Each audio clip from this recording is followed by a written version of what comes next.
Bir valideynin 4 vəzifəsi var Sevinç xanım. Biraz kənara çıxsa da bunu deyim. Birinci vəzifəsi budur ki, valideyn övladlarının zəruri ehtiyaclarını ödəməlidir. Baxın, arzularını, istəklərini demirəm. Siz anasınız, övladların arzuları, istəkləri bitməz. Atanın, ananın övladların arzularını, istəklərini yerinə yetirmək kimi bir vəzifəsi yoxdur. Bunu övladlar da bilməsi lazımdır. Atam mənim üçün hər şey etməlidir. Yox belə bir şey. Yoxdur elə şey. Bəli. Anam mənim xidmətçim olmalıdır. Yox belə bir şey.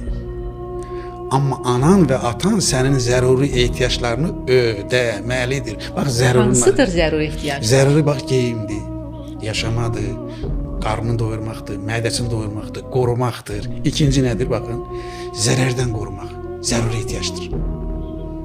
Bir valideyn övladını zərərdən qoruyursa, yəni zərərli fikirlərdən, əxlaqsızlıqdan, narkomaniyadan, içkidən, qumardan, insanı insanlıqdan çıxaran bu yanlış işlər nə varsa onların hamısını